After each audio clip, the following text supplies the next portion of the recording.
তো আজকে হচ্ছে 10 মার্চ 2025। আমাদের বার কাউন্সিল প্রিলিমিনারি ব্যাচ 2025-এর 21তম ক্লাস এবং ফৌজদারি কার্যবিধির 21তম ক্লাস। আজকে আমরা যেটা পড়বো সেটা হচ্ছে ফৌজদারি কার্যবিধির দণ্ড বা শাস্তি কার্যকরকরণ। দেওয়ানি মামলার ক্ষেত্রে যেরকম এক্সিকিউশন বা জারি মামলা করলে জারিকারক আদালত যা যা করতে পারে, ফৌজদারি মামলার ক্ষেত্রে আলাদা করে জারি মামলা করার প্রয়োজন হয় না। রায় পাওয়ার সাথে সাথেই দণ্ড দিলে এই দণ্ডটা আদালত স্বপ্রণোদিত হয়েই কি করে, কার্যকর করে থাকে। তো এই দণ্ডটা কিভাবে কার্যকর করবে বা অর্থদণ্ড দিলে কিভাবে আদায় করা হবে, এই বিষয়গুলো আলোচনা করা হয়েছে ফৌজদারি কার্যবিধির 381 থেকে 400 ধারায়। তো আমরা চলে এসে দেখেন দণ্ড বা কার্যকর শাস্তি কার্যকর অফ এক্সিকিউশন 376 ধারার আদেশ কার্যকর করা 381। এটা আমরা গতদিনই পড়েছি যে 376 ধারায় যদি মৃত্যুদণ্ড অনুমোদন করুক বা যে আদেশই দেখ না কেন, এটার কপি দায়রা জজের কাছে যায় 379-তে। কততে? 379। অতঃপর দায়রা জজ ওয়ারেন্ট ইস্যু করে বা অন্য কোনো পদ্ধতিতে এটা কার্যকর করবে কততে? 381। অর্থাৎ 76-এ মৃত্যুদণ্ড অনুমোদন করতেছে, যদি অনুমোদন করুক বা অন্য কোনো আদেশ তো দিতে পারে, যাই দেখ না কেন, এটার কপি দায়রা জজের কাছে পাঠাচ্ছে হাইকোর্ট বিভাগ কত দ্বারাই? 379। এবং দায়রা জজ সেটা ওয়ারেন্ট ইস্যু করে হোক বা অন্য কোনো যে কোনো ভাবেই হোক এটা কার্যকর করবে কততে? 381। ধন্যবাদ। সেটাই দেখেন যে 376 ধারায় প্রদত্ত আদেশ কার্যকর করার পদ্ধতি 381 ধারায় বলা হয়েছে। 376 ধারায় হাইকোর্ট বিভাগ মৃত্যুদণ্ড অনুমোদন করতে পারে বা অন্য কোনো আদেশ দিতে পারে, যেমন আন্ডারলাইন করবেন, যাবজ্জীবন কারাবাস দিলে বা মৃত্যুদণ্ড বাতিল করলে বা আসামিকে খালাস দিলে হাইকোর্ট বিভাগের এমন আদেশ দায়রা আদালত বল দিবেন ওয়ারেন্ট ইস্যু করে কার্যকর করবে। ধারা কত? 381। তো এরপরে গতদিন যে বিষয়টা আমরা পড়েছিলাম একটু, সেটা হলো যে গর্ভবতী স্ত্রীলোকের মৃত্যুদণ্ড স্থগিতকরণ। ধারা কত? 382। দেখেন 382 ধারা অনুযায়ী হাইকোর্ট বিভাগ গর্ভবতী স্ত্রীলোকের মৃত্যুদণ্ড স্থগিতকরণের আদেশ দিতে পারে, কেটে লেখেন দিবে, ওখানে শেয়াল শব্দটা ব্যবহার করা হয়েছে। দিবে, শেয়াল শব্দটা ব্যবহার করা হয়েছে, এই কারণে হলো মৃত্যুদণ্ড স্থগিতকরণের আদেশ দিবে এবং উপযুক্ত মনে করলে এই শাস্তি কমিয়ে যাবজ্জীবন কারাদণ্ড কি পারে, দিতে পারে। অর্থাৎ যাবজ্জীবন কারাদণ্ডটা কমানো ওনার জন্য বিবেচনামূলক, কিন্তু গর্ভবতী মহিলার এই আপনার মৃত্যুদণ্ড স্থগিত করা এটা ওনার জন্য কি, বাধ্যতামূলক। এটা মনে রাখেন। শাস্তি স্থগিত করবে এটা কি, বাধ্যতামূলক। আর যাবজ্জীবন কারাদণ্ড কমাইতে পারে এটা হচ্ছে কি, বিবেচনামূলক। ধন্যবাদ। এখন আমরা চলে আসি যে দণ্ড কার্যকর করার জন্য পরোয়ানা জারি।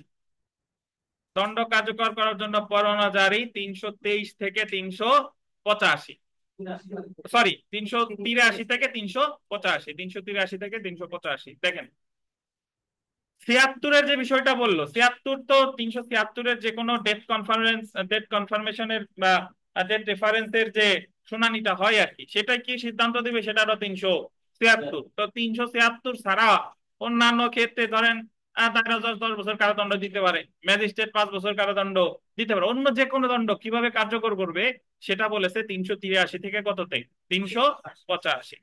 তো দেখেন 383-টা দেখেন, মৃত্যুদণ্ডাদেশ ব্যতীত অন্য কোন কারাদণ্ডাদেশ কার্যকর করতে হবে পরোয়ানা জারির মাধ্যমে। মৃত্যুদণ্ডাদেশ ছাড়া অন্য কোন কারাদণ্ডাদেশ যেটা হতে পারে সেটা কার্যকর করবে কিসের মাধ্যমে? পরোয়ানা জারির মাধ্যমে। দণ্ড প্রদানকারী আদালত এমন পরোয়ানা জারি করবে। ধারা কত?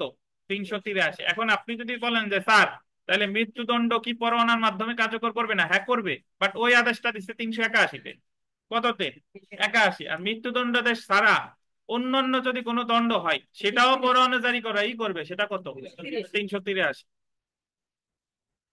তো কারাবাসের শাস্তি কার্যকর করার প্রত্যেকটি ওয়ারেন্ট, আন্ডারলাইন করবেন, কারাবাসের শাস্তি কার্যকর করার প্রত্যেকটি ওয়ারেন্ট বা পরোয়ানা কয়েদি যে জেলে আটক আছে বা আটক থাকবে সেই জেলের দায়িত্বপ্রাপ্ত অফিসারের নিকট নির্দেশিত হতে হবে। ধারা কত? 384। অর্থাৎ 383 ধারায় যে ওয়ারেন্টটা ইস্যু করা হলো, ধরেন আরিফ সাহেবের যাবজ্জীবন কারাদণ্ড দেওয়া হয়েছে বা বিথিকারে 10 বছরের কারাদণ্ড দেওয়া হয়েছে, তাহলে উনি যদি ওই মুহূর্তে আদালতে উপস্থিত থাকে তাহলে ওনার সাথে সাথে কি করবে? গ্রেফতার করবে এবং ওয়ারেন্ট ইস্যু করে ওনারে পাঠাই দিবে যে সাদাটা যে আদালতে কার্যকর হবে সেই আদালতে মানে সরি সেই কারাগারে পাঠাই দিবে, এবং কারাগারে পাঠাইলে এটা অবগত করবে কারে? দেখেন, যে জেলে আটক আছে বা থাকবে। আটক আছে মানে অনেক সময় তো আসামি আগে থেকেই ভিতরে আছে নাকি? আর থাকবে মানে কি, ধরেন আসামি এতদিন জামিনে ছিল, এই মুহূর্তে রায়ে তার কি হয়েছে, সাজা হয়েছে, তাহলে সে ভিতরে কি আটক থাকবে। তাহলে এই ওয়ারেন্টটা জেলের দায়িত্বপ্রাপ্ত অফিসারের নিকট নির্দেশিত হতে হবে। মানে এটা কোর্ট পাঠাবে কার বরাবর? জেলের দায়িত্বপ্রাপ্ত অফিসার। জেলের দায়িত্বপ্রাপ্ত অফিসার। কত ধারা? 384। খুব সোজা, দেখেন যে কারাদণ্ড কার্যকর করার যে ওয়ারেন্টটা, এই ওয়ারেন্টটা আদালত ইস্যু করবে 383 ধারায়। কত ধারায়? 383। এবং এই ওয়ারেন্টটা যদি আসামির কারাগারে আটক রাখার দরকার হয় বা সে অলরেডি আটক আছে, সেই ক্ষেত্রে এই ওয়ারেন্টটা কার বরাবর পাঠাবে? জেলের দায়িত্বপ্রাপ্ত অফিসারের কাছে। কত ধারায়? 384। তাহলে ওয়ারেন্টটা ইস্যু করতেছে কততে? 383। আর ওয়ারেন্টটা দায়িত্বপ্রাপ্ত অফিসারের কাছে পাঠাচ্ছে জেলের 300 কত? 84। ধন্যবাদ। যখন বলতেন কয়েদিকে জেলে আটক রাখতে হবে, রাখতে হবে, রাখতে হবে শব্দটা বলতেন, যদি এরকম হয় যে যারে পাঠানো হয় মানে ওই ওই ওই আসামিকে আরো আটক রাখা কি দরকার, মানে তার সাজা কার্যকর করতে হলে তো আটক রাখার কোনো বিকল্প নাই, যদি আটক রাখতে হবে তখন পরোয়ানাটি বলতেন জেলারকে যথাযথভাবে জানাতে হবে। অর্থাৎ যদি তাকে আরো আটক রাখার দরকার হয় তাহলে এই বিষয়টা যথাযথভাবে অবগত করতে হবে কাকে? জেলারকে। তো এই জেলার কে অবগত করতে হবে, তা এটা বলেছে কততে? 385। এখন আপনি বলতে পারেন যে স্যার আগেরটা যে দায়িত্বপ্রাপ্ত অফিসার তিনি আর জেলার কি এক জিনিস কিনা? হতে পারে। দায়িত্বপ্রাপ্ত অফিসার আর জেলার কি একজন হতে পারে, কারণ আমাদের যে কারাগারের যে আপনার যে কর্মকর্তারা যারা থাকে, একজন হলো জেল সুপার বলে, আর একজন হলো ডেপুটি জেলার। জেল সুপার সবার উপরে, যেরকম পুলিশ সুপার থাকে, তো জেলে থাকে কে? Jail super. আর একজন থাকে হলো জেলে কে? ডেপুটি জেলার। তো এখন যদি জেলের দায়িত্বপ্রাপ্ত অফিসার ডেপুটি জেলার হয় তাহলে ডেপুটি জেলারের কাছে পাঠাবে, কিন্তু ওই জায়গায় সরাসরি ডেপুটি জেলারটা কি উল্লেখ করে নাই। কিন্তু যেটা উল্লেখ করেছে যে যদি তাকে আটক রাখার দরকার হয় তাহলে অবশ্যই জানাতে হবে কারে? জেলার। তাহলে আমার এখানে মোট 3টা ধারা, মনে রাখবেন কিভাবে?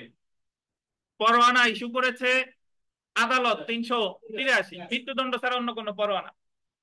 এটা জানাবে যে কারাগারে সে আছে বা আটক রাখা হবে তার কার নির্দেশিত হবে কার বরাবর? দায়িত্বপ্রাপ্ত অফিসার বরাবর। কত? 384। আর ওই অভিযুক্তকে যদি আটক রাখার দরকার হয় তাহলে এই পরোয়ানাটি কাকে যথাযথভাবে জানাতে হবে? জেলার। 300 কত? 85। তো 3টা ধারা আপনি মনে রাখবেন, 83, 84 আর কত? 85। যদি তারে আটক রাখার দরকার হয় মানে আটক রাখতে হবে, সেই ক্ষেত্রে কত? 385। আর যে জেলে আটক আছে বা থাকবে সেই ক্ষেত্রে কত?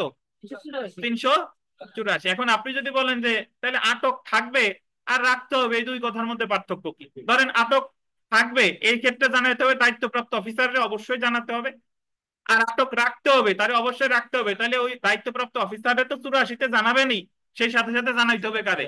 জেলার। বুঝতে পারছেন? এখন এই দুইজন ব্যক্তি একজন ব্যক্তিও হতে পারে, আবার কি আলাদা আলাদা ব্যক্তিও হতে পারে।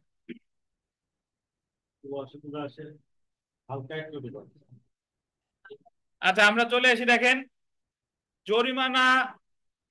আচ্ছা আমি আপনাদের একটু সহজ করে দেই যে হাইকোর্ট বিভাগ মৃত্যুদণ্ড মানে দায়রা জজ মৃত্যুদণ্ডাদেশ দিলে অনুমোদনের জন্য হাইকোর্টে পাঠাবে 374 ধারায়। ডেট রেফারেন্স শুনানির জন্য হাইকোর্টে পাঠাচ্ছে ফাইল পড়তো 374। হাইকোর্ট বিভাগ অধিকতর শুনানি বা অধিকতর অনুসন্ধান করতেছে 375। তিনি মৃত্যুদণ্ড অনুমোদন করছে, যা যা করছে যাবতীয় যা যা করার আছে বাতিল করুক, যা খুশি তাই করুক। কত? 376। 376-এ যে আদেশ পাঠাবে এটা দায়রা জজের কাছে পাঠাবে 300 কত? 79। দায়রা জজ পরোয়ানা ইস্যু করে অন্য কোনো ভাবে কার্যকর করবে কততে? 381। ঠিক আছে। এই মৃত্যুদণ্ড ছাড়া অন্য কোনো দণ্ড কার্যকর করা হবে ওয়ারেন্ট ইস্যুর মাধ্যমে। যে আদালত দণ্ড দেয় সে আদালত ওয়ারেন্ট ইস্যু করবে। কত ধারা? 383। আসামির যে আটক রাখা, আটক আছে বা আটক রাখা দরকার, সেই কারাগারের মানে ভারপ্রাপ্ত কর্মকর্তার কাছে, দায়িত্বপ্রাপ্ত নট ভারপ্রাপ্ত, দায়িত্বপ্রাপ্ত কর্মকর্তার কাছে পাঠাবে 384। আর তারা যদি আটক রাখার দরকার হয়, রাখতে হবে, সেই ক্ষেত্রে যথাযথভাবে জানাতে হবে কাকে? জেলারকে। কত? 350। বুঝতে পারছেন?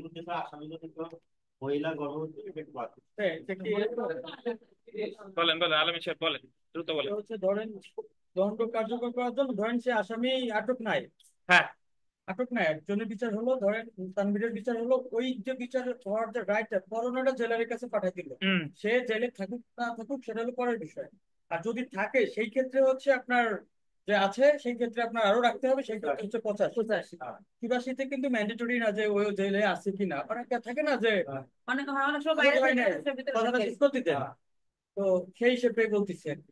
ঠিক হ্যাঁ আছে। ঠিক আছে, দেখেন, আপাতত দেখেন এই জিনিসটা বেশি মাথা কামানোর দরকার নাই, যে আটক রাখার দরকার মানে আটক রাখা ভিতরে আছে বা আটক রাখতে হবে, মানে সেক্ষেত্রে জানাতে হবে দায়িত্বপ্রাপ্ত অফিসার কত? 84। 84 আর যদি তাহলে আটক রাখার দরকার হয় তাহলে কত? 85 কারে? জেলার। কথা শেষ। দেখেন, আমরা 386-তে আসি। ধারা 386, জরিমানা আদায়ের জন্য পরোয়ানা জারি। আন্ডারলাইন করবেন, warrant for levy of fine. Warrant for levy of fine. Levy শব্দের অর্থ হচ্ছে আদায়। কি বলেন? আদায়। তাহলে জরিমানা আদায়ের জন্য যে পরোয়ানা জারি, বিষয়টা হচ্ছে আপনারা জানেন যে কোন ম্যাজিস্ট্রেট আদালত বা দায়রা আদালত যাই হোক না কেন, অনেক সময় কারাদণ্ডের সাথে অর্থদণ্ড দেয়। কারাদণ্ডের সাথে কি দেয়? অর্থদণ্ড দেয়। তো অর্থদণ্ড অনাদায়ে তিনি কখনো কারাদণ্ড দিতে পারে, কিন্তু অর্থদণ্ড অনাদায়ে কারাদণ্ড দিতে তিনি বাধ্য নন। ধরেন একজন চোর রে 3 বছরের কারাদণ্ড এবং 10,000 টাকা জরিমানা করা হলো। তো 10,000 টাকা অনাদায়ে ম্যাজিস্ট্রেট কখনো কারাদণ্ড দিতেও পারে। আর যদি 10,000 টাকা অনাদায়ে কোনো কারাদণ্ডের বিধান না রাখা হয়, তাহলে আদালতের মোটিভ কি, উদ্দেশ্য কি? ওই 10,000 টাকা অবশ্যই তার কাছ থেকে কি করা হবে? আদায় করা হবে। তার সামর্থ্য থাকলে অবশ্যই তার কাছ থেকে কি করা হবে? আদায় করা হবে। এই যে যে জরিমানা আদায়ের যে পদ্ধতি, এই পদ্ধতিটা আলোচনা করা হয়েছে ফৌজদারি কার্যবিধির 386 ধারায়। কত ধারায়? 383 ধারায়। এবং এটাকে বলে warrant for Libby of fine. দেখেন, যখন কোনো অপরাধীকে, আন্ডারলাইন করবেন, অর্থদণ্ডে দণ্ডিত করা হয়েছে, এই অর্থদণ্ডটা হলো আপনার ওই কারাদণ্ডের সাথে যে অর্থদণ্ড, কারাদণ্ডও দিছে আবার কি অর্থদণ্ড দিছে। হ্যাঁ, যখন কোনো অপরাধীকে অর্থদণ্ডে দণ্ডিত করা হয়েছে, অর্থদণ্ড প্রদানকারী আদালত নিম্নলিখিত বলতেন 2টি উপায়ে অর্থদণ্ড আদায় করতে পারে। কয়টি উপায়ে? 2টি উপায়। অর্থাৎ 386 ধারায় বলা হয়েছে যে আদালত অর্থদণ্ড আদায় করতে পারে কয়টি উপায়? 2টি উপায়। তো আপনার এখান থেকে যে প্রশ্ন প্রথমত আসতে পারে যে জরিমানা আদায়ের জন্য পরোয়ানা জারি কত ধারায়? 383 ধারা। Warrant for levy of fine কয়টি উপায়? 2টি উপায়। 2টি উপায় আমরা একটু দেখি। দেখেন, অপরাধীর বলতেন অস্থাবর সম্পত্তি, অপরাধীর অস্থাবর সম্পত্তি, জায়গা ক্রয় লেখা আছে, ক্রয় কেটে ক্রোক লেখেন, ক্রোক। অপরাধীর অস্থাবর সম্পত্তি ক্রোক এবং বিক্রয় করে, হ্যাঁ এবং লেখেন ক্রোক এবং লেখেন ক্রোক এবং বিক্রয় করে জরিমানা আদায়ের জন্য আদালত পরোয়ানা জারি করতে পারে। যা বলছি তাই, পা থাকলেই এবং করে দেবেন, শেষ কথা।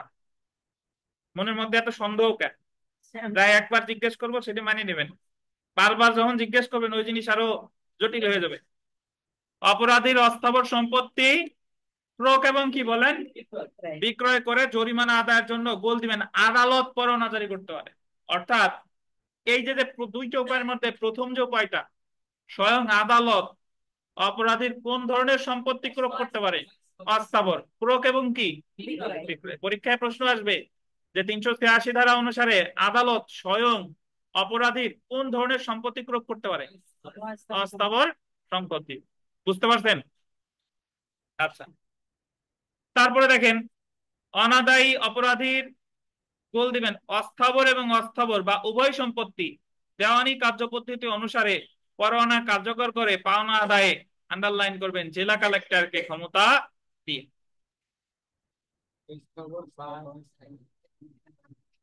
কোনটা? হ্যাঁ, বা অস্থাবর বা স্থাবর বা উভয় সম্পত্তি দেওয়ানি কার্য পদ্ধতি অনুসারে পরোয়ানা কার্যকর করে পাওনা আদায়ে জেলা কালেক্টরকে ক্ষমতা দিতে পারে। মানে অর্থ কি, যদি আদালত স্বয়ং প্রয়োগ করতে চায় তাহলে উনি প্রয়োগ করতে পারবে অস্থাবর সম্পত্তি।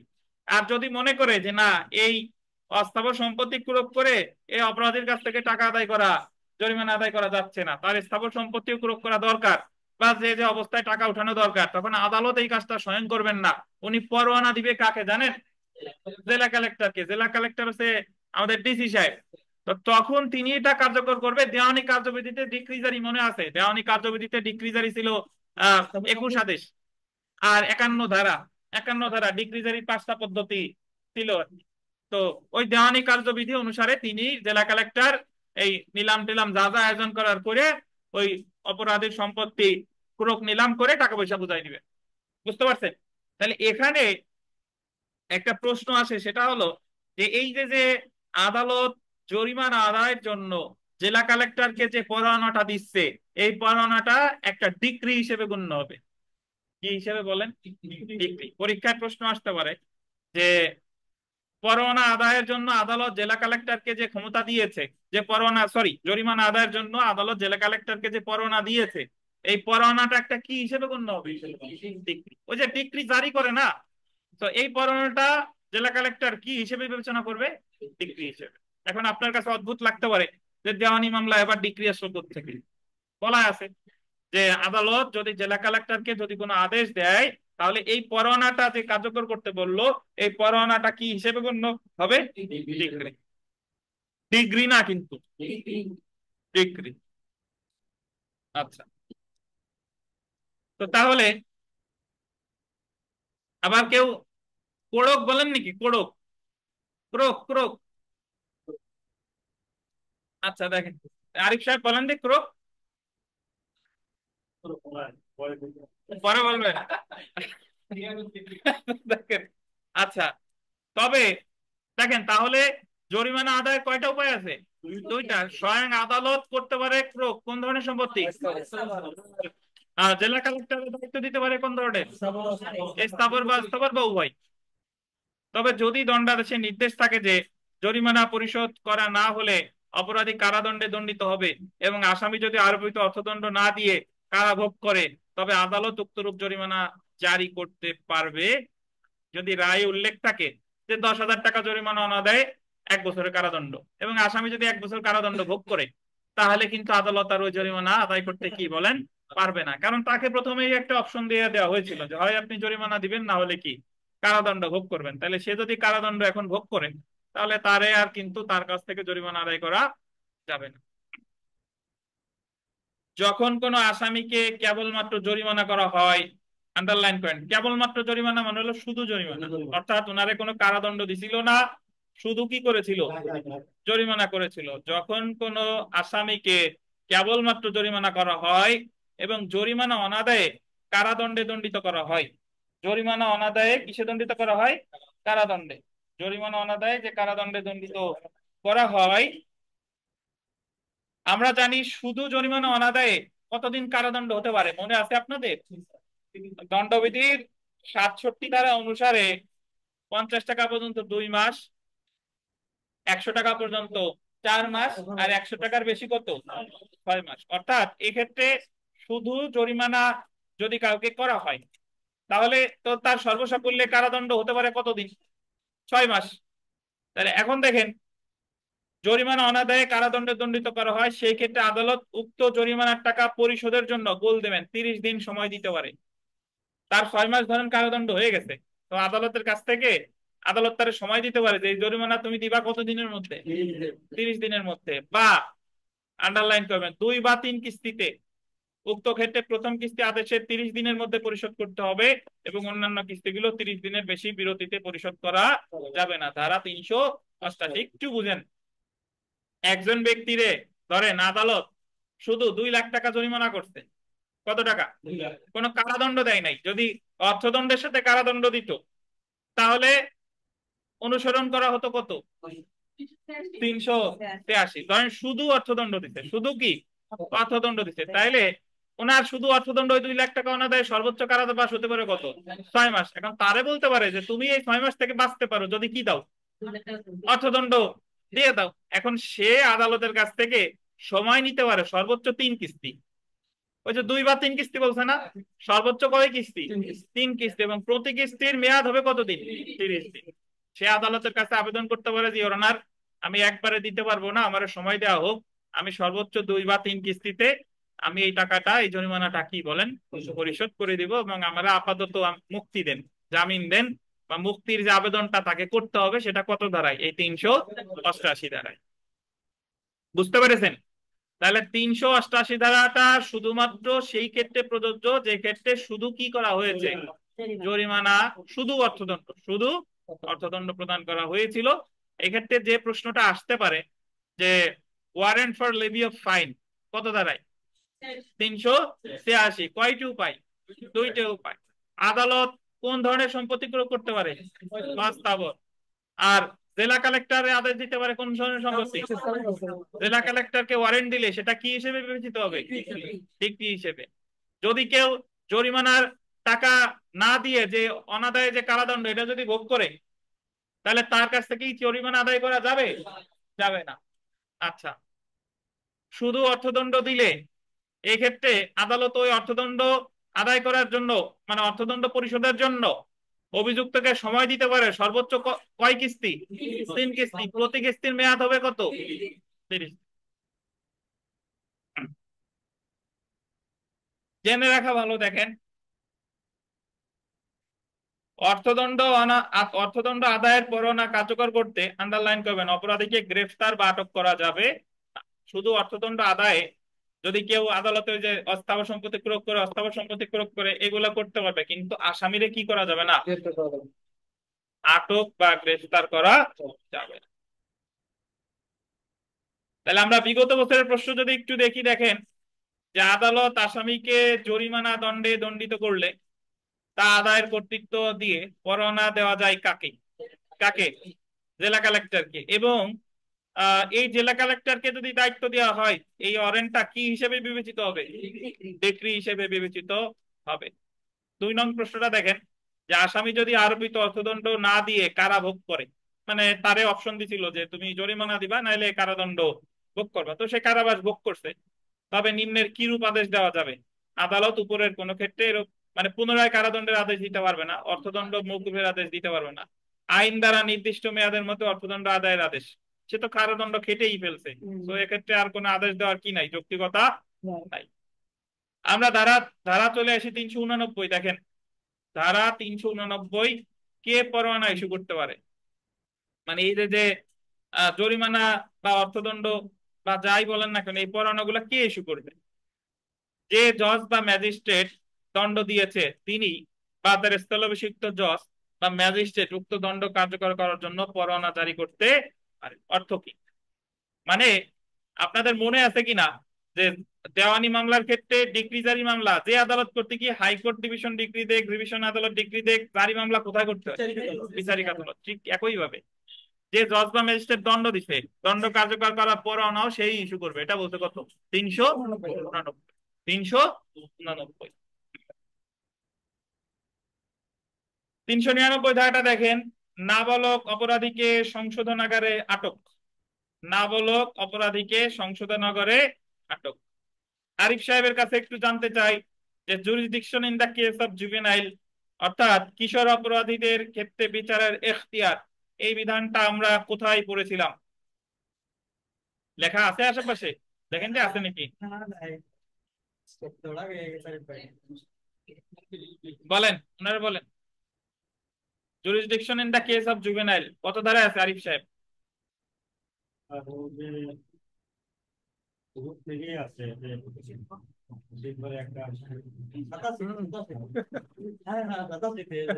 বিথিকা কত ধারায় আছে?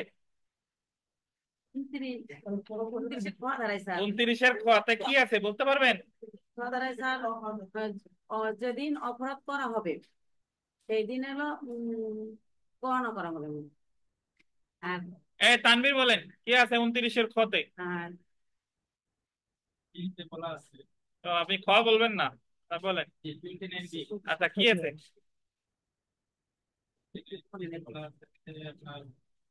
যেদিন আদালতে নিয়ে যাবে সেদিন ধরা হবে, আর শিশু অপরাধ হলে যেদিন অপরাধ করবে সেদিন। আচ্ছা 29-এর খ আমি একটু মনে করাই দিই, ওখানে বলতে যে যার বয়স 15 বছরের কম, তো এই বয়সটা হিসাব করার ক্ষেত্রে বিবেচিত হবে যেদিন তাকে আদালতে হাজির হয় বা করা হয়। ঠিক আছে, যেদিন অপরাধ করেছে সেই দিন না। সে যদি মৃত্যুদণ্ড, যাবজ্জীবন কারাদণ্ড বা এই দুইটা ছাড়া বোধহয়, হ্যাঁ এই দুইটা ছাড়া যদি কোনো অপরাধ করে, তাহলে সেই অপরাধের বিচার চিফ জুডিশিয়াল ম্যাজিস্ট্রেট বা চিফ মেট্রোপলিটন ম্যাজিস্ট্রেট বা বিশেষ ক্ষমতাপ্রাপ্ত অন্য কোনো ম্যাজিস্ট্রেট করতে পারে। এটাই বলা আছে কততে, 29-এর খ। এই ধারার প্রযোজ্যতা এখন আর নাই, আমাদের পরীক্ষার জন্য পড়তে হবে, কিন্তু এখন যেহেতু শিশু আইন চলে আসছে এখন আর এই ধারার প্রয়োগ তেমন নাই। সেরকম একটা বিধান আছে যে নাবালক অপরাধীকে সংশোধনাগারে আটক, যদি কোনো আসামি সে যদি কি হয়, নাবালক হয়, তাহলে তারে আমাদের প্রচলিত যে কারাগার, এই কারাগারে রাখা যাবে না, তাইলে ওই তাদের সাথে মিশে কি হয়ে যাবে, খারাপ হয়ে যাবে। আরো নষ্ট হয়ে যাবে। দেখেন বলতে পারা। ফৌজদারি কার্যবিধির 399 ধারার অধীন যখন কোনো ব্যক্তি যার বয়স বল দিবেন 15 বছরের কম, তাকে কোনো ফৌজদারি আদালত কোনো অপরাধের জন্য কারাদণ্ড প্রদান করে, সেই আদালত উক্ত ব্যক্তিকে ফৌজদারি জেলে আটক রাখার পরিবর্তে বল দিবেন সরকার কর্তৃক প্রতিষ্ঠিত কোন সংশোধনাগারে আটক রাখার আদেশ দিতে পারে। কে কর্তৃক প্রতিষ্ঠিত? সরকার কর্তৃক। মানে তাহলে ওই ব্যক্তিরে যার বয়স 15 বছরের কম, তারে যে প্রচলিত যে কারাগার আছে সেই কারাগারে আটক না রেখে কোথায় আটক রাখার আদেশ দিতে পারে? কে কর্তৃক প্রতিষ্ঠিত? সরকার কর্তৃক প্রতিষ্ঠিত কোন সংশোধনাগারে আটক রাখার কি দিতে পারে? আদেশ দিতে পারে। আছে সরকারি রিহাব আছে। আছে আছে, দেখেন তাহলে আমরা বিগত বছরের প্রশ্ন পড়ি। দেখেন যে নাবালক অপরাধীদের সংশোধনাগারে রাখার বিধান ফৌজদারি কার্যবিধির কোন ধারায় আছে? কত ধারায়? 399। সেলফ প্র্যাকটিসের 3 নম্বর প্রশ্নটা দেখেন যে আদালত কেবলমাত্র জরিমানা আরোপ করলে এবং জরিমানা পরিবর্তে কারাদণ্ড দিলে, উক্ত অর্থদণ্ড পরিশোধ না করা হলে আদালত উক্ত জরিমানার টাকা পরিশোধের আদেশ দিতে পারে। কয় দিনের মধ্যে?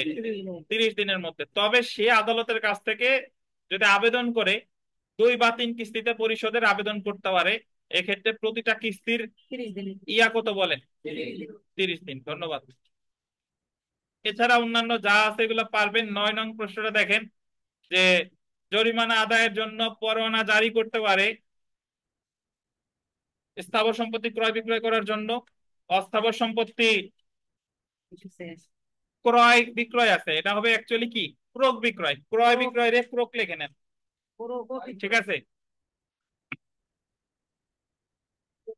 আর এই জায়গা জরিমানা আদায়ের জন্য যদি এইভাবে বলে আদালত পরোয়ানা, যদি আদালতের কথা হয় তাহলে স্থাবর অস্থাবর সম্পত্তি ক্রোক ও বিক্রয় করার জন্য।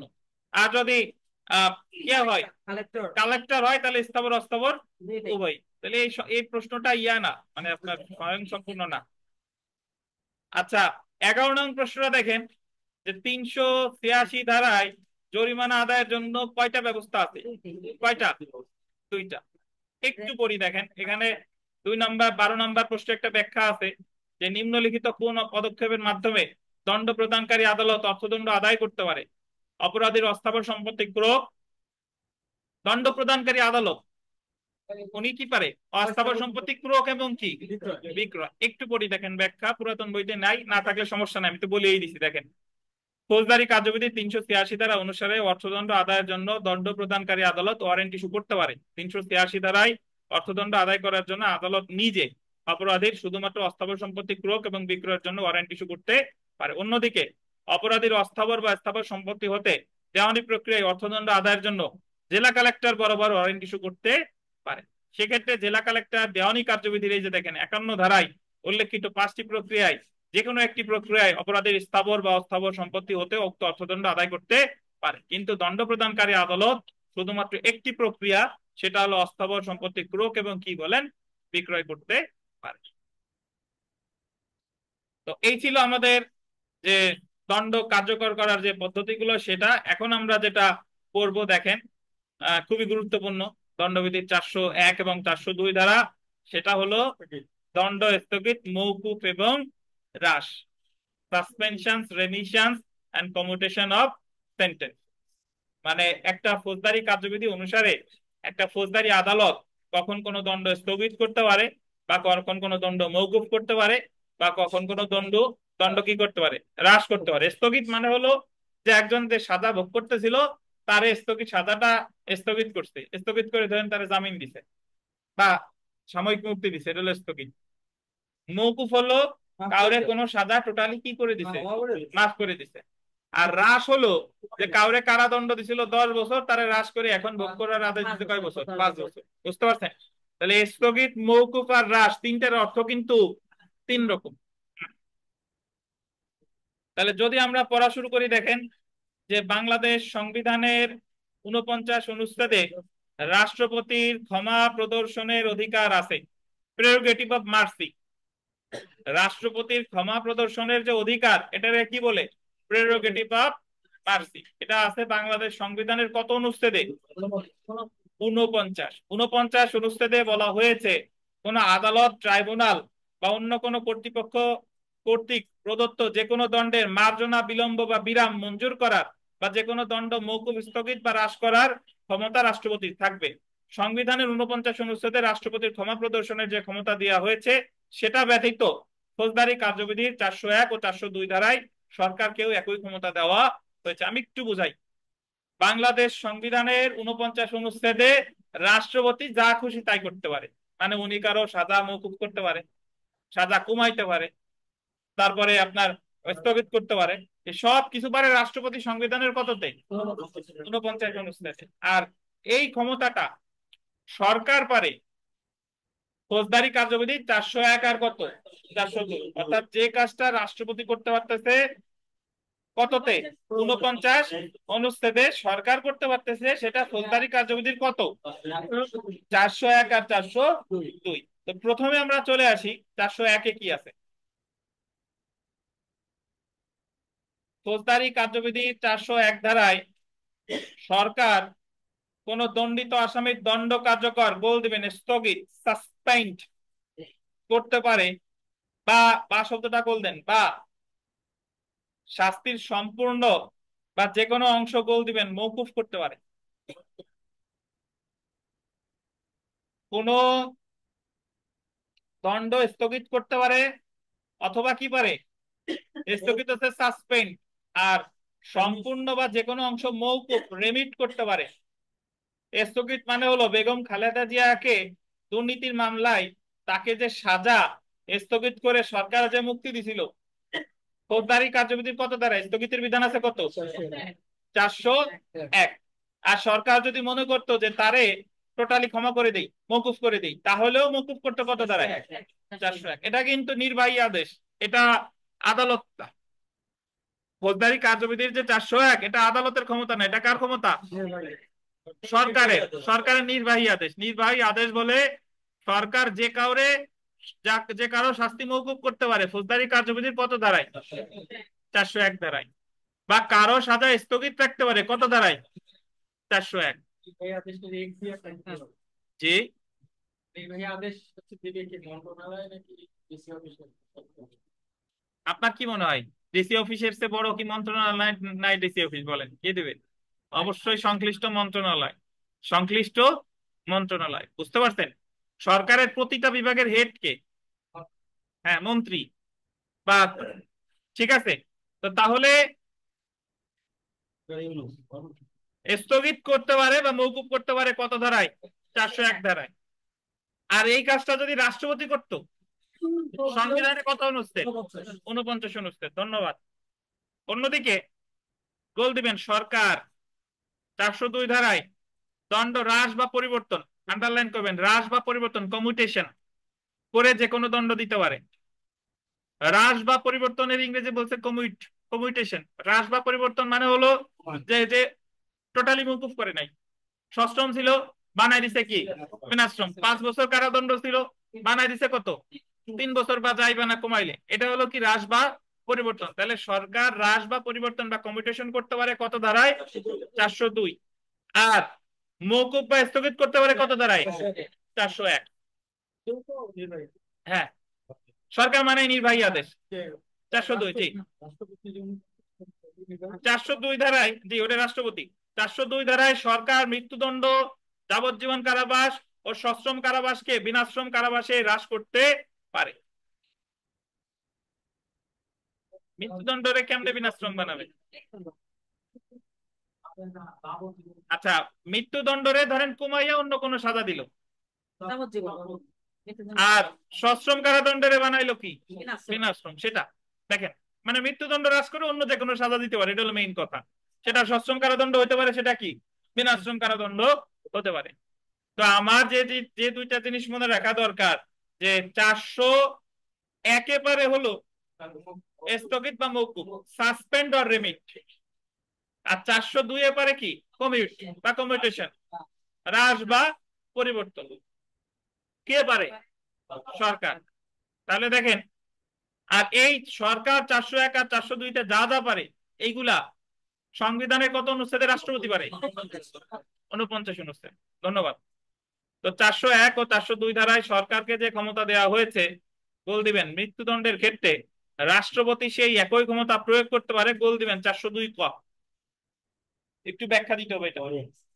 402 ক অর্থাৎ বাংলাদেশ সংবিধানের 49 অনুচ্ছেদে যেরকম প্রেরোগেটিভ অফ মার্সি আছে, ফৌজদারি কার্যবিধির 402 কতেও রাষ্ট্রপতির প্রেরোগেটিভ অফ মার্সি আছে 402 ক। তবে সংবিধানে উনার ক্ষমতার পরিধি বেশি। উনি যে কোনো অপরাধ, সেটা কারাদণ্ড হোক, যাবজ্জীবন কারাদণ্ড হোক, মৃত্যুদণ্ড হোক, হ্রাস করতে পারে, পরিবর্তন করতে পারে, মওকুফ করতে পারে, স্থগিত করতে পারে রাষ্ট্রপতি। কিন্তু সংবিধানের ফৌজদারি কার্যবিধির যে 402 ক, এই জায়গা উনি রাষ্ট্রপতি যদি ক্ষমতা প্রয়োগ করতে চায়, তাহলে ওই দণ্ডটা হতে হবে কি মৃত্যুদণ্ড। মৃত্যুদণ্ডরে উনি কমাইতে পারে, মওকুফ করতে পারে, শুধু সেটা। কিন্তু যদি 10 বছর কারাদণ্ড দেয়, রাষ্ট্রপতি ফৌজদারি কার্যবিধি অনুসারে কমাইতে পারবে? পারবে না, পারবে না। ঠিক আছে, এটা কমাইতে পারবে কি অনুসারে? সংবিধানে ফৌজদারি কার্যবিধির 402 কতে রাষ্ট্রপতির ক্ষমতা কি বলেন? সীমিত। হ্যাঁ, আসসালামু আলাইকুম।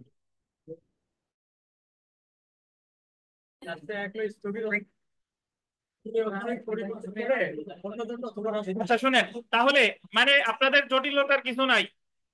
কিছু জিনিস মনে রাখেন, যে রাষ্ট্রপতির যা খুশি তাই করার ক্ষমতা আছে সংবিধানের 49 অনুচ্ছেদ। সংবিধানের 49 অনুচ্ছেদে রাষ্ট্রপতি যা যা আছে সেম কাজগুলো সরকার করতে পারে ফৌজদারি কার্যবিধির 401 আর 402। এটুক তো ক্লিয়ার। এখন রাষ্ট্রপতির ক্ষমা প্রদর্শনের যে অধিকার, এটাকে বলে প্রেরোগেটিভ অফ মার্সি।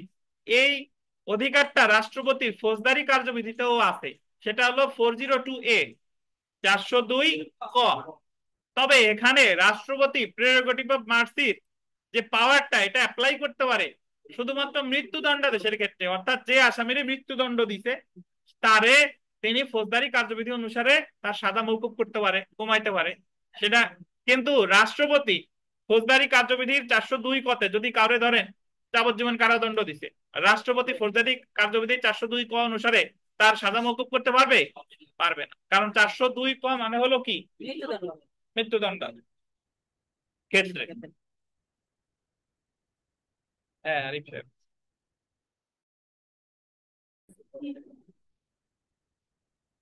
আচ্ছা, তাহলে শুনেন, এখানে একটু লিখে রাখেন, কথা বলেন না, যে prerogative of mercy, prerogative of mercy,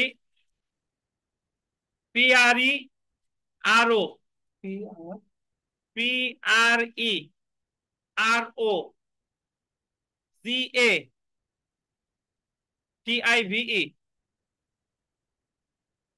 ROGATIVE of space mercy MERCY।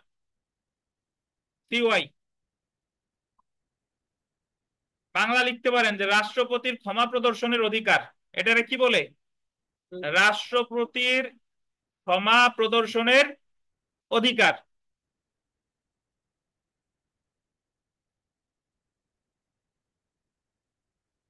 রাষ্ট্রপতির ক্ষমা প্রদর্শনের অধিকার, এটা একটু লিখে রাখেন।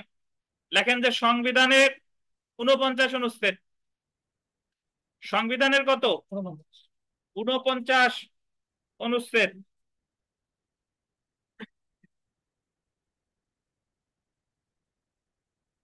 ফৌজদারি কার্যবিধির 402 ক ধারা, ফৌজদারি কার্যবিধির 402 ক ধারা,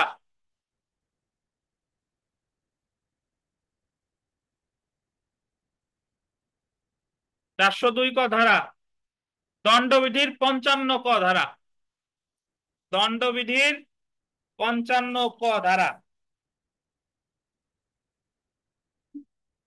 55 ক, দণ্ডবিধির 55 ক ধারা।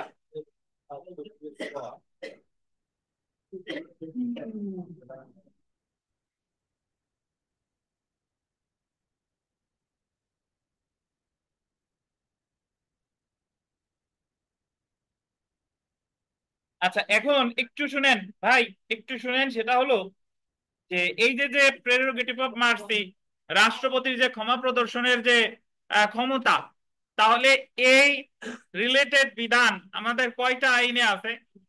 3টা। সংবিধানের আছে 49 অনুচ্ছেদ, ফৌজদারি কার্যবিধির আছে কত? 402 ক, আর দণ্ডবিধির আছে কত? 55 ক। এখন একটু শুনেন, সংবিধানের 49 অনুচ্ছেদে যা যা পারে, দণ্ডবিধির 55 কতেও তাই তাই পারে। ওই দুইটা ক্ষমতা সেম। সংবিধানের 49 সমান সমান দণ্ডবিধির কত? 55 ক। আর ফৌজদারি কার্যবিধির যে 402 ক, এই জায়গায় উনি জাস্ট এই ক্ষমতাটা প্রয়োগ করতে পারে কোন ধরনের দণ্ডের ক্ষেত্রে? মৃত্যুদণ্ডের ক্ষেত্রে। তাহলে যদি পরীক্ষায় আসে যে ফৌজদারি কার্যবিধিতে রাষ্ট্রপতি ক্ষমা প্রদর্শন করতে পারে কোন ধরনের অপরাধের ক্ষেত্রে? শুধুমাত্র কি বলেন? মৃত্যুদণ্ড। যে কোনো দণ্ড কিন্তু পারে না। কিন্তু যদি বলে যে ফৌজদারি কার্যবিধি অনুসারে সরকার কাউরে ক্ষমা প্রদর্শন করতে পারে, সরকার কাউকে কোন ধরনের দণ্ডের ক্ষেত্রে?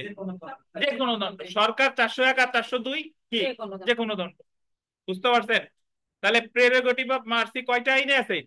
3টা। এর মধ্যে রাষ্ট্রপতির যে ক্ষমতা সবচেয়ে কম কোন আইনে? ফৌজদারি কার্যবিধির 402 ক, ফৌজদারি কার্যবিধির 402 ক। ধন্যবাদ।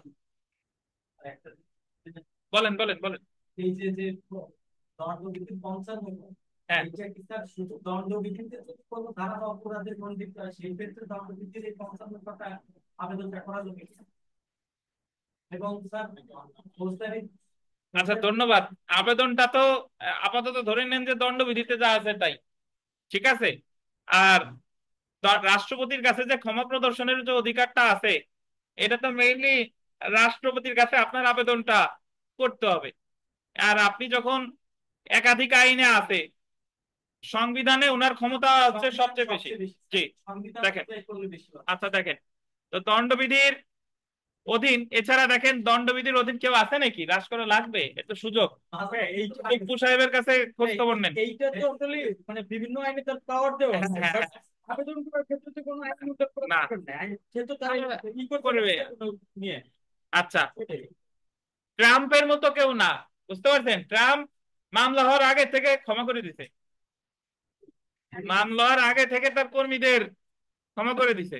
আচ্ছা দেখেন, তাহলে দণ্ডবিধির অধীন দণ্ড হ্রাসের ক্ষমতা 54, 55, এটা দণ্ডবিধিতে গিয়ে পড়লেও হতো। তারপরেও বলি যে ফৌজদারি কার্যবিধির 401 আর 402-তে যে ক্ষমতাটা প্রয়োগ করতেছে, কে কে প্রয়োগ করতেছে? সরকার। সেম ক্ষমতা, মানে সেম তো না, মানে ওরকম আর কি। ক্ষমতা প্রয়োগ করতেছে সরকার দণ্ডবিধির কত কত ধারায়? 54 ও 55 ধারায়। দেখেন, অন্যদিকে দণ্ডবিধির 54 ধারায় সরকার, আন্ডারলাইন করবেন, মৃত্যুদণ্ড হ্রাস করে দণ্ডবিধিতে উল্লেখিত যে কোনো কারাদণ্ড প্রদান করতে পারে। অর্থাৎ মৃত্যুদণ্ড শুধু হ্রাস করতে পারে সরকার, কত ধারায়? 54 ধারায়। এবং দণ্ডবিধির 55 ধারায় সরকার যাবজ্জীবন কারাবাসকে কমিয়ে অনধিক 20 বছর কারাদণ্ড দিতে পারে। তাহলে দণ্ডবিধি অনুসারে সরকারের ক্ষমতা কিন্তু লিমিটেড। উনি 54-তে কমাইতে পারে মৃত্যুদণ্ড, আর 55-তে কমাইতে পারে কি? যাবজ্জীবন কারাবাস। অন্য কোন কারাবাস কি দণ্ডবিধি অনুসারে সরকার কমাইতে পারে? পারে না। এবং দণ্ডবিধি অনুসারে সরকার কি কোনো ধারায় কারো সাজা মওকুফ করতে পারে? পারে না। দণ্ডবিধি অনুসারে মওকুফ করতে পারে কে? রাষ্ট্রপতি। কততে? 55। তো এখন প্যাচের কিছু নাই, মূল কথা খুব সোজা, লাস্টে ফিনিশিং দিয়ে দিই। সেটা হলো যে রাষ্ট্রপতি যে কোনো অপরাধের ক্ষমা করতে পারে, এটার বলে রাষ্ট্রপতির প্রেরোগেটিভ অফ মার্সি বা ক্ষমা প্রদর্শনের অধিকার। এটা আছে বাংলাদেশ সংবিধানের 49 অনুচ্ছেদ, দণ্ডবিধির 55 ক, আর ফৌজদারি কার্যবিধির 402 ক। তো এক্ষেত্রে শুধু ফৌজদারি কার্যবিধিতে রাষ্ট্রপতি ক্ষমতাটা প্রয়োগ করতে পারে মৃত্যুদণ্ডের ক্ষেত্রে, সেটা বলা হয়েছে 402 ক। আর রাষ্ট্রপতি এই যে যে ক্ষমতাগুলো প্রয়োগ করে, এই ক্ষমতাগুলো বাংলাদেশ সরকারও প্রয়োগ করতে পারে ফৌজদারি কার্যবিধির 401 আর 402। 401-এ সরকার পারে কোনো দণ্ড স্থগিত, সাসপেন্ড অথবা মওকুফ, রেমিট করতে। আর 402-এ সরকার পারে কোনো দণ্ড হ্রাস বা পরিবর্তন, কি, কমিট করতে। ঠিক আছে। আর সরকার দণ্ডবিধিতেও কিছু ক্ষমতা সরকার প্রয়োগ করতে পারে, 54 আর কত, 55। 54-তে উনি হ্রাস করতে পারে শুধু মৃত্যুদণ্ড, 55-তে উনি হ্রাস করতে পারে শুধু কি, যাবজ্জীবন কারাদণ্ড। এই তো কথা। এতক্ষণ যা পেঁচাপেচি পড়লাম, মূল কথা এতটুকুই। তাহলে দণ্ডবিধি অনুসারে সরকার কিন্তু কাউরে মওকুফ করতে পারে না। দণ্ডবিধি অনুসারে মওকুফ করতে পারে কে? রাষ্ট্রপতি। ঠিক আছে। আর ফৌজদারি কার্যবিধি অনুসারে কাউরে মওকুফ করতে পারে রাষ্ট্রপতি না সরকার? সরকারের উপরে রাষ্ট্রপতি পারে, বাট রাষ্ট্রপতি পারে শুধুমাত্র কিসের ক্ষেত্রে? মৃত্যুদণ্ডের ক্ষেত্রে। জি। আর এতটুকু আর পড়লাম না, মূল পেছাপেছি এক জিনিসই। বিগত বছরের প্রশ্নে আসি, দেখেন। ফৌজদারি কার্যবিধির কোন ধারা অনুসারে সরকার বিশেষ কোন দিবসে দণ্ডপ্রাপ্ত ব্যক্তিদের সাধারণ ক্ষমতার আওতায় দণ্ড মওকুফ করতে পারে? মওকুফ আসলেই কত ধারা? 401। কিন্তু এখানে আছে 401 ও 402। তো এই জায়গায় অ্যাকচুয়ালি উত্তর হবে একজ্যাক্ট কত? 401। তো উত্তর হবে 401 আর 402। ঠিক আছে। সেলফ প্র্যাকটিস দেখেন যে ফৌজদারি কার্যবিধির কত ধারা অনুযায়ী সরকার কোন দণ্ডিত আসামির দণ্ড স্থগিত বা মওকুফ করতে পারে? সাসপেন্ড বা রেমিট। কত ধারা? 401। আর ফৌজদারি কার্যবিধির কত ধারা অনুযায়ী সরকার কোন দণ্ডিত আসামির দণ্ড হ্রাস বা পরিবর্তন করতে পারে? কত ধারা? 402। 4 নং প্রশ্নটা দেখেন, গুরুত্বপূর্ণ। যে ফৌজদারি কার্যবিধির 400 ধারা অনুযায়ী দণ্ড কার্যকর করার পর পরোয়ানাটি কোথায় ফেরত পাঠাতে হবে? ইস্যুকারী আদালত। এখানে বলতেছে ওই যে যে পরোয়ানাটা জেলারের কাছে পাঠাইলো, বা থানা দায়িত্বপ্রাপ্ত কর্মকর্তারে পাঠাইলো 384-তে, জেলারের কাছে পাঠাইলো কততে? 85-তে। যখন আরিফ সাহেবের 6 মাস কারাদণ্ড খাটা শেষ, মানে ওই পরোয়ানা যা ছিল সেই কদিন কারাগার মানে কারাদণ্ড ভোগ করা কি হয়ে গেছে, শেষ হয়ে গেছে, তখন তারা তো মুক্তি দিবে। আর ওই যে যে পরোয়ানাটা, এটা যে এক্সিকিউট হয়ে গেল, আদালত সরি কারাগারের কর্মকর্তা এটা পাঠাই দিবে যে আদালত থেকে আসছিল সেই আদালতে। এটাই বলেছে কত দাঁড়ায়? 400 দাঁড়ায়। অর্থাৎ দণ্ড কার্যকর করার পরে পরোয়ানা প্রত্যার্পণ ফৌজদারি কার্যবিধির কত দাঁড়ায়? 400 দাঁড়ায়।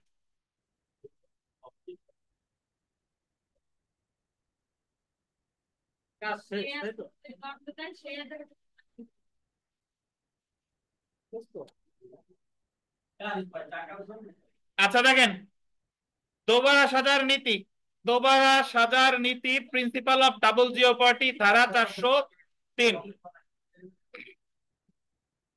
আচ্ছা একটু 2 মিনিটের বিরতি, আমরা 2 মিনিট পরে আবার দোবারা সাজা পড়া শুরু করব।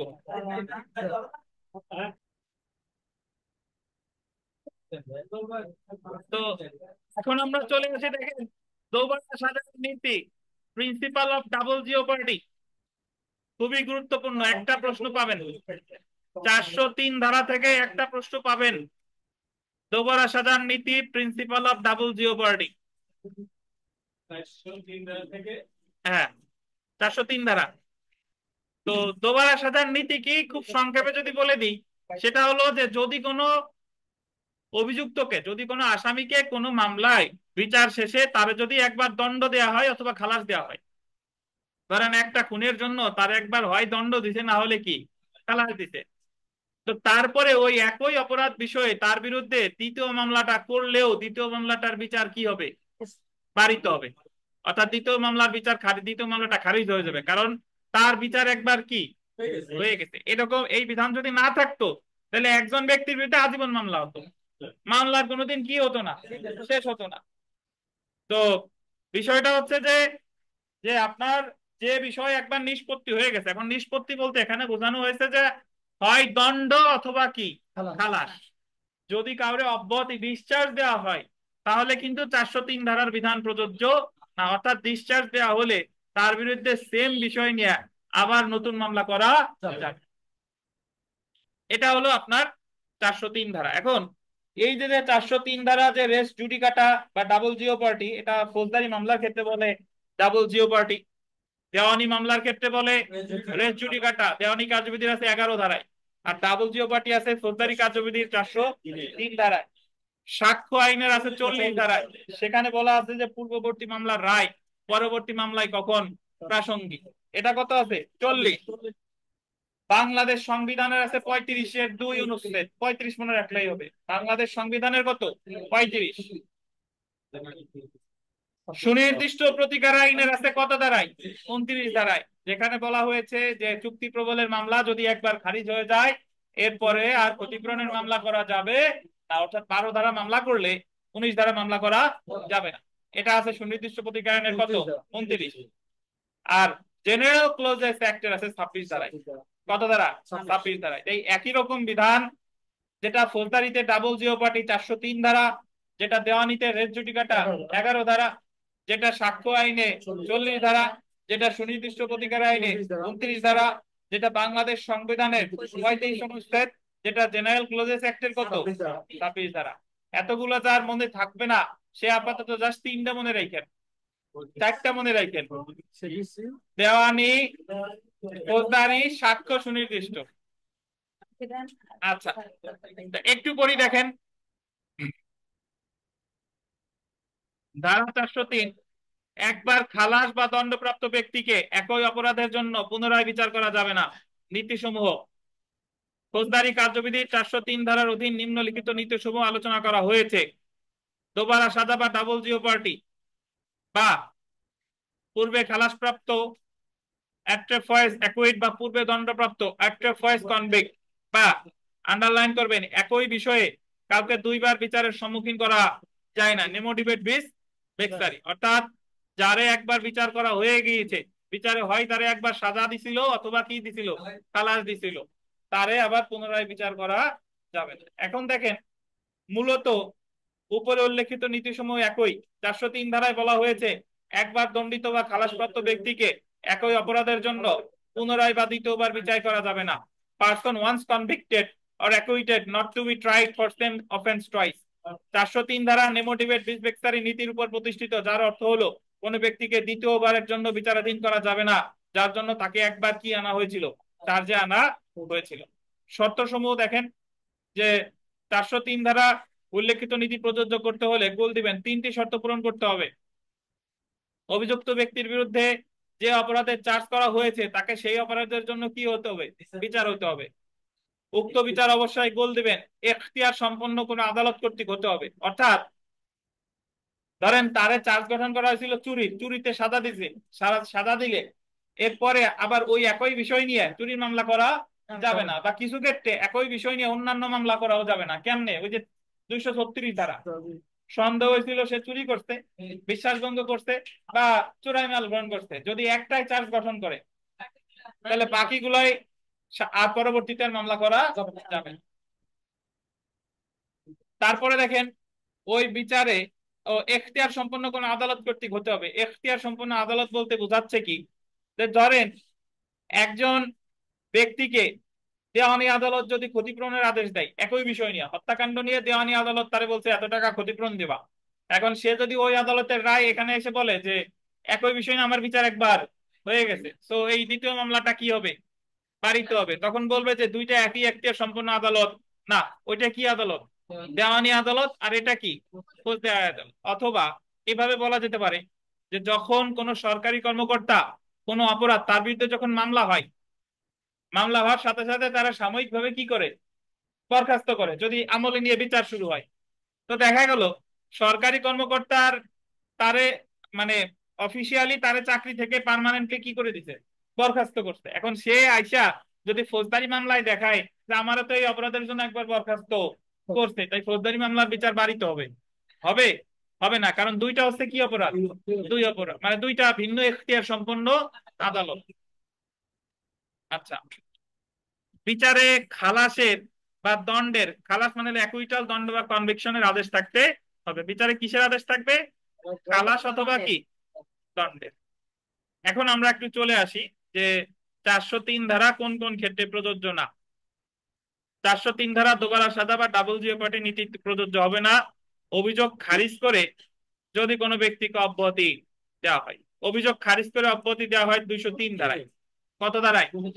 অভিযোগ যদি খারিজ করে কারো অব্যাহতি দেওয়া হয় সেক্ষেত্রে 403 ধারা প্রযোজ্য না, অর্থাৎ তার বিরুদ্ধে নতুন মামলা করা যাবে। আচ্ছা, 249 ধারার অধীন মামলার প্রক্রিয়া বন্ধ করে যদি কোনো ব্যক্তিকে মুক্তি দেওয়া হয়, 249 ধারায় জিআর মামলার প্রক্রিয়া বন্ধ করে যদি কারোর মুক্তি করা হয়, মুক্তি দেওয়া হয়, তাহলে তার বিরুদ্ধে আবার কিন্তু নতুন মামলা দায়ের করা যাবে। তাহলে অব্যাহতির ক্ষেত্রে 403 ধারা প্রযোজ্য না, মুক্তির ক্ষেত্রে 403 ধারা কি প্রযোজ্য না।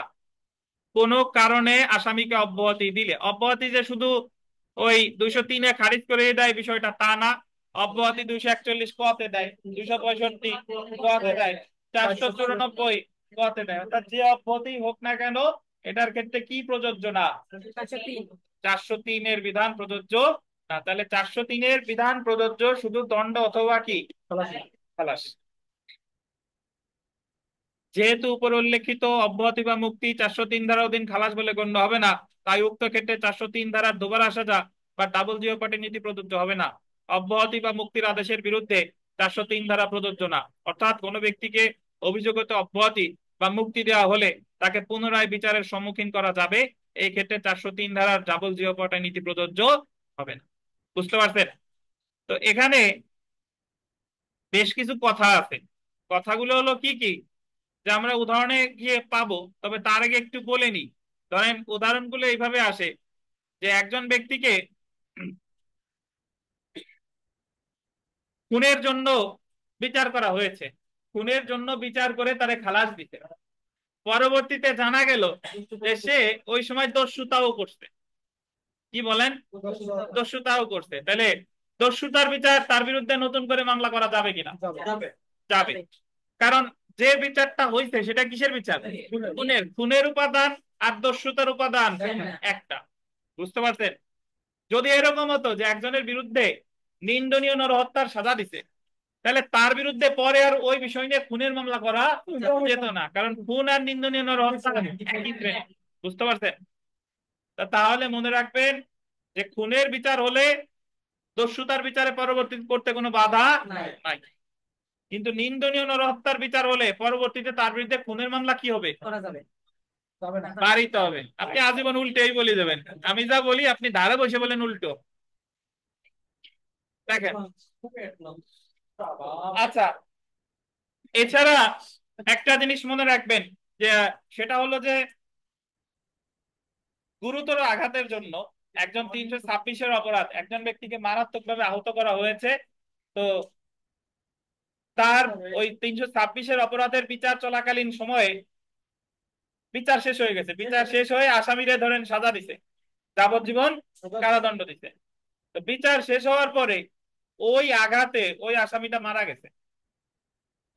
এখন ওই আসামির বিরুদ্ধে কি খুনের মামলা করা যাবে কিনা? খুনের মামলা করা মানে এই ক্ষেত্রে 403 ধারা প্রযোজ্য হবে কিনা? ওই যে বলতে পারেন যে স্যার যে তার তো বিচার একবার হয়ে গেছে, তো এক্ষেত্রে 403 ধারার যে উপাদানগুলো আছে এগুলো তো আমরা বিস্তারিত পড়ি নাই, বাট আপনাদের একটু বলি যে 403 ধারায় বলছে যে অপরাধের ফলাফল যদি মামলা বিচার চলাকালীন সময়ে ফলাফলটা আদালতের অবগতিতে আসে, যদি মামলা 326-এর বিচার চলাকালীন সময় আসামি মারা যেত, তাহলে 26-এর চার্জ পরিবর্তন হয়ে যেত কত? 302। আলাদা করে 26-এর বিচার হতো না। কিন্তু যতদিন 26-এর বিচার হয়েছে রায়ের আগ পর্যন্ত সে মারা যায় নাই, 26-এর বিচার শেষে সে কি হয়েছে? মারা গেছে। তাইলে এই ক্ষেত্রে ওই 26-এর সাথে সাথে তার বিরুদ্ধে মামলা, খুনের মামলারও কি হবে? নতুন করে রুজু করা যাবে। এক্ষেত্রে 403-এর বিধান প্রযোজ্য হবে না। বুঝেন নাই বোধহয় তানভীর? যদি সে 326 ধারার মামলা চলাকালীন সময়ে মারা যেত, তাহলে ওই 326 ধারার চার্জ পরিবর্তন হয়ে যেত কত? 302।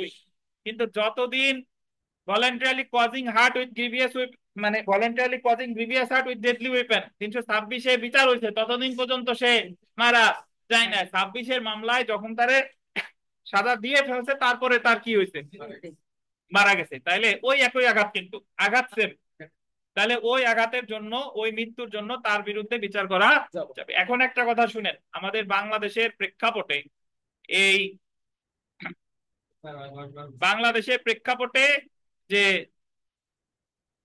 এই 326-এর বিচার শেষ হতেই বর্তমান প্রেক্ষাপটে কয়েক বছর লেগে যায়, বুঝতে পারছেন? কয়েক বছর লেগে যায়, 5-7 বছর পরে যায় রায় দেয়।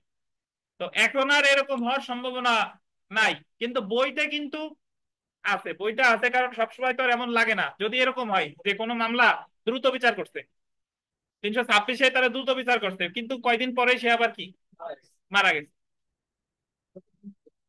বুঝতে পারছেন? উদাহরণস্বরূপ যদি এটা বলা যায় যে ধর্ষণের মামলায়, ধরেন এই যে শিশুটাকে ধর্ষণ করছে, ধর্ষণের মামলায় দ্রুত বিচার করে ধরেন মাসখানিকের মধ্যে বা 6 মাসের মধ্যে বিচার করে আসামিকে যাবজ্জীবন কারাদণ্ড দিচ্ছে, কিন্তু কিছুদিন পরে ও কি হয়ে গেছে, মারা গেছে। তাহলে প্রথমে যে বিচারটা হয়েছিল সেটা কিন্তু আলাদা ধারা, আর এই যে মারা গেছে, তাহলে মারা যাওয়ার জন্য তার বিরুদ্ধে আবার নতুন মামলা কি করা যাবে। আচ্ছা, এটা আলোচনা সাপেক্ষ। এখন অন্যান্য কিছু বিষয় বুঝেন, সেটা হলো যে তাহলে আমি যে কথা বললাম সেটা হলো যে আপনার খুনের বিচারে যাই হোক না কেন, পরবর্তীতে তার বিরুদ্ধে দস্যুতার বিচার করা যাবে। 26-এর মামলার বিচারের সময় যদি সে মারা যায়, তাহলে 26 বাদ দিয়ে 302 ইনক্লুড হবে। আর 26-এর মামলার বিচারে, 326-এর বিচারে যদি তার রায় দিয়ে দেয়, তাহলে খুনের মামলা বিচারে তার কোনো কি বাধা নাই, বুঝতে পারছেন?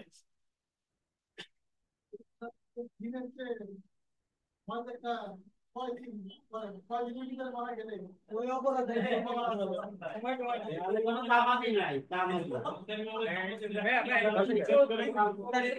আমি একটু বলবো, দেখেন তো হয় কিনা ভাইয়া, বলি দেখেন তো হয় কিনা, বলি হয় কিনা একটু দেখেন।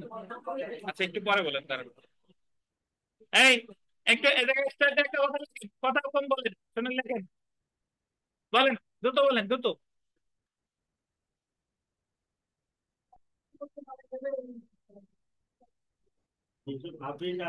কোন দিনের কথা আমি কি বলছি? তো দিনের ক্ষেত্রে এই ক্ষেত্রে প্রযোজ্য না। জাস্ট প্রমাণ করতে হবে যে ওই আঘাতে মারা গেছে, এ হলো কথা, বুঝেছেন? তাতে আপনি যদি 100 বছর পরেও বলেন যে অমুকের আঘাতে আমি, আচ্ছা আচ্ছা, এখন শুনেন, এখানে একটা স্টার্টে একটা কথা লিখেন যে একই বিষয় নিয়ে, একই বিষয় নিয়ে, একই বিষয় নিয়ে দস্যুতার বিচার করা হলেও, একই বিষয় নিয়ে দস্যুতার বিচার করা হলেও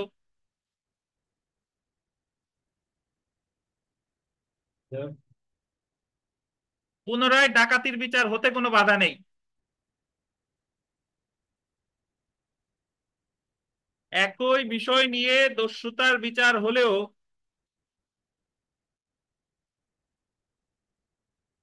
পুনরায় ডাকাতির বিচার হতে কোনো বাধা নেই।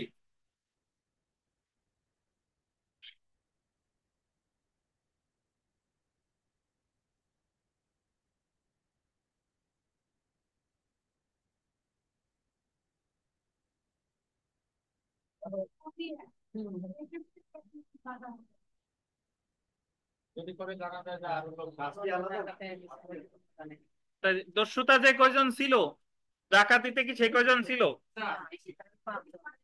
আচ্ছা শুনেন, তো তাহলে এটা আমাদের ফৌজদারি কার্যবিধির যে 403 ধারা যে উদাহরণ, সেখানে বলা আছে যে অমুক অমুক অমুক দস্যুতা করতে, দস্যুতার মামলায় হয় তারা সাজা দিছে বা খালাস দিছে, পরবর্তীতে জানা গেল যে একই বিষয় নিয়ে তারা ডাকাতিও করছিল ওই দিন, তাহলে তাদের বিরুদ্ধে ডাকাতির মামলা হতেও কোনো কি নাই, বাধা নাই। এখন আমরা একটু বিগত বছরের প্রশ্ন পড়ি, দেখেন। হ্যাঁ, আলামিন সাহেব কি যেন বলবেন, বলেন। তাই এই যে 403 হ্যাঁ। প্রথমত হচ্ছে আপনার কোনো দণ্ড অথবা খালাস হইতে হবে, সেক্ষেত্রে পরবর্তীতে ওটা বিচার করা যাবে না। ব্যতিক্রম হচ্ছে যে যখন 235 অনুযায়ী একটা অপরাধের মানে একই সাথে অনেকগুলো চার্জ আনা যাবে, ভিন্ন ভিন্ন। 236। হ্যাঁ, 235। আচ্ছা, হ্যাঁ, বলেন।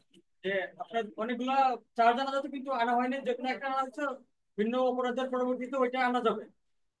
মানে 235 জনের একই কাজে একাধিক অপরাধ হয়েছে, একটার জন্য চারজন গঠন করা হয়েছে বা অন্যটার গঠন করা হয়নি, হ্যাঁ, আনা যাবে। সেক্ষেত্রে হচ্ছে যাবে। জি। আরেকটা ব্যতিক্রম হচ্ছে যে যখন কোনো একটা অপরাধের জন্য বিচার করা হয়, এবং বিচার শেষে যদি ওই অপরাধ থেকে যদি ভিন্ন কোনো অপরাধ সৃষ্টি হয়, সেক্ষেত্রে হচ্ছে সেক্ষেত্রে পরবর্তীতে ওই অপরাধের জন্য বিচার করা যাবে। আরেকটা হচ্ছে যে আপনার যে আদালত বিচার করছে, সেই আদালতে যদি এখতিয়ার না থাকে, তাহলে ওই বিষয় নিয়ে আপনার পুনরায় আবার বিচার করা যাবে। হ্যাঁ, আরেকটা বিষয় হচ্ছে কোনো বিষয়ে অব্যাহতি টব্যাহতি দিলে বা আপনার 249 অনুযায়ী যদি কোনো মুক্তি দেয়, সেক্ষেত্রে এইটা প্রযোজ্য না। That's it. হাবিবুর রহমান সাহেব বলেন, কি বলতে চান? বলেন। আহ, স্যার, আমরা স্বাভাবিকভাবে যে একই নেচারের অপরাধগুলো যেভাবে চিনি আর কি স্যার, এই যে চুরি, চোরাই মাল গ্রহণ, তারপরে খুন, নিন্দনীয় নরহত্যা, দস্যুতা এবং ডাকাতি একই নেচারে। এখন এই যে যে উদাহরণটার কথা মাত্র যে বললেন, এটা মূল বইও আছে দেখলাম। এই জিনিসটা আমি আসলে বুঝি না এই জিনিসটা, যে আপনার দস্যুতা এবং ডাকাতি তো অপরাধ একই, শুধু সংখ্যায় পার্থক্য। তো যাকে একবার দস্যুতায় দণ্ডিত করছে, তাকে আবার ডাকাতিতে দণ্ডিত করতেছে। আবার বইয়ের যে উদাহরণটা আছে, 6 নম্বর উদাহরণ যেটা, ওইখানে 5 জনের কথাও বলে না, 3 জনের কথা বলছে, ক খ গ। তাদেরকে ধন্যবাদ। দস্যুতায় দণ্ডিত করলো, পরে আবার ডাকাতিতে দণ্ডিত করতেছে। এই জিনিসটা জি। কেন হচ্ছে মানে বুঝলাম না আচ্ছা, জিনিসটা। এই জিনিসটা বোঝাচ্ছে এই কারণে যে আহ, আমরা নর্মালি যখন দণ্ডবিধি পড়বো তখন জানবো যে দস্যুতা করতে সর্বোচ্চ সদস্য লাগে 4 জন, 1 থেকে 4। আর যখন চার। এই দস্যুতাটা করবে 5 জন বা বেশি, 5 বা ততোধিক, তখন সেটা হয়ে যাবে কি? ডাকাতি। এখন ডাকাত। আমাদের যে বেয়ার অ্যাক্টে 403 ধারা একটা উদাহরণ আছে যে 3 জন ব্যক্তি দস্যুতা করেছে, পরবর্তীতে জানা গেছে তারা ডাকাতি করছে, তাদেরকে ডাকাতির মামলাও বিচার করা যাবে। এখন অনেকের প্রশ্ন যে 3 জনে মিলে আবার ডাকাতি কেমনে হয়? উদাহরণে আছে যে 3 জনে মিলে দস্যুতা করছে, পরবর্তীতে জানা গেল যে তারা সেম ঘটনায় ডাকাতির সাথেও কি সম্পৃক্ত, তাহলে তাদেরকে ডাকাতিরও বিচার করা যাবে। এখন অনেকে প্রশ্ন করেন যে 3 জনে দস্যুতা করা যায়, কিন্তু 3 জনে ডাকাতি কিভাবে হয়? 3 জনে ডাকাতি কিভাবে হয়? যে ধরেন তাদের সাথে অন্যান্য সদস্য ছিল, তাদের মধ্যে ওই 3 জন অন্যতম, তাহলে সেই ক্ষেত্রে তাদের দস্যুতার জন্য আলাদাভাবে যেভাবে 3 জনের বিচার হয়েছে, আর সবাই মিলে যে ডাকাতি করছে, ডাকাতির জন্য আলাদা বিচার হতে কোনো বাধা নাই। মানে আপনি জাস্ট এটা মনে রাখেন যে ওই 3 জন দস্যুতা করছিল একসাথে, এবং সেম ঘটনায় আবার সবাই মিলে ডাকাতি করছে, তাহলে উনরা যে 3 জন দস্যুতা করলো, এই দস্যুতা সম্পর্কে ডাকাত দলের অন্য সদস্যরা অবগত ছিল না, পরবর্তীতে আবার সবাই মিলে করছে কি? ডাকাতি। তো এই কারণেই বলছে যে এক্ষেত্রে ডাকাতি, পরবর্তীতে ডাকাতির বিচারও হতে পারে। এটা ছাড়া আর কোনো ব্যাখ্যা হয় না, যেহেতু বিয়ার একটা কথা বলা আছে।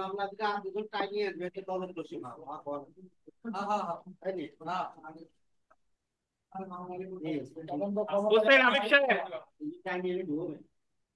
জি স্যার, এটা ছাড়া আর তো কোনো অল্টারনেটিভ পাচ্ছি না, যেহেতু বিহার একটা ইংরেজি বাংলা কোথাও ভুল নাই এবং এটাই বলতেছে।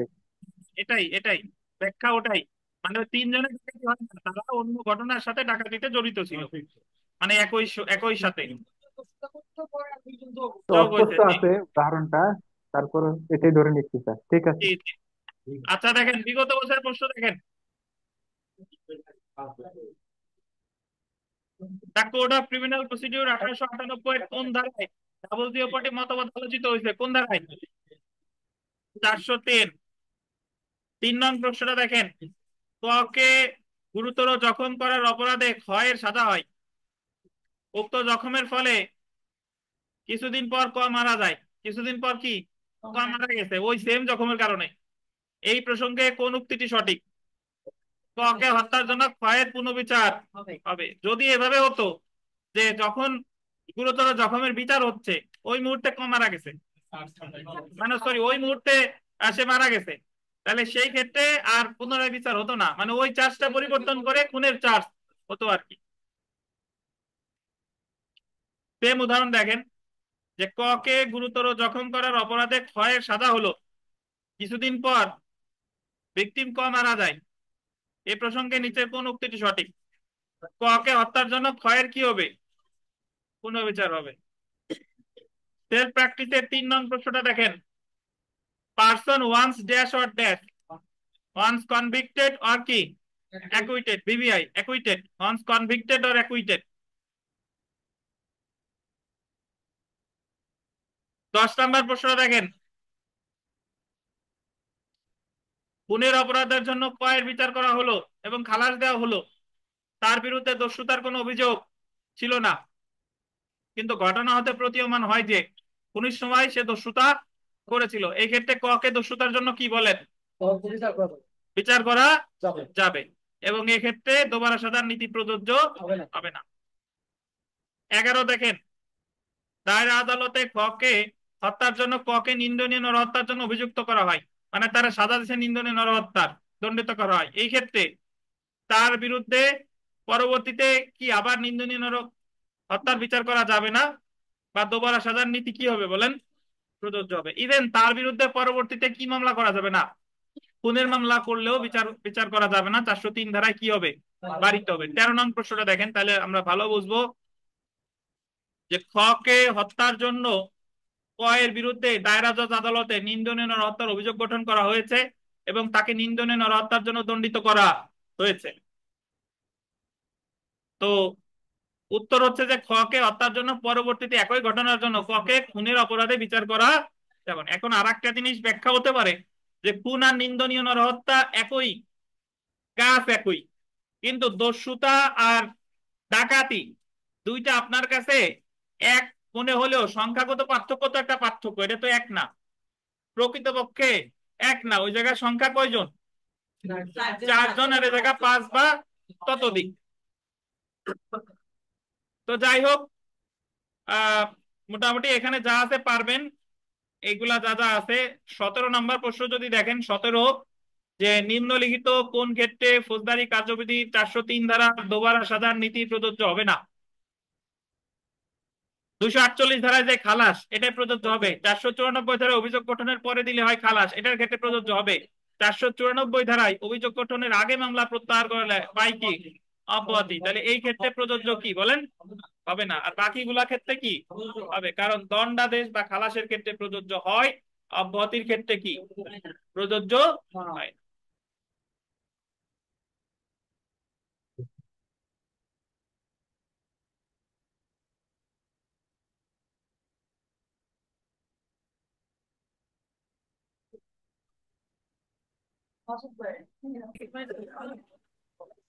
আচ্ছা শুনেন, নদীর ঘরে মনে করেন এই দেখেন আমরা আরেকটু পরে সরাসরি পরীক্ষায় যাই। আর পরীক্ষা আমাদের ছিল স্যার আজকে। আজকে ছিল 21তম ক্লাস। আমরা আগামী 2 দিনের মধ্যে আমাদের ফৌজদারি কার্যবিধি যে কোনো মূল্যে শেষ করতে হবে। আপিল আলহামদুলিল্লাহ স্যার। যা যে বিধান আছে আগামী 2 দিনের মধ্যে, দ্যাট মিনস বুধবার এবং হচ্ছে আপনার শুক্রবার, এই 2 দিনের মধ্যে ফৌজদারি কার্যবিধি শেষ শেষ। করতে হবে, এবং এরপরে শুরু করতে হবে হচ্ছে আপনার দণ্ডবিধি। তো যেহেতু আমাদের সময় কম, যদিও পরীক্ষার কোনো মানে শিডিউল এখনো পাওয়া যায়নি, তথাপি আমাদের এই ফৌজদারি কার্যবিধি আমরা বেশ সময় নিয়ে পড়ছি।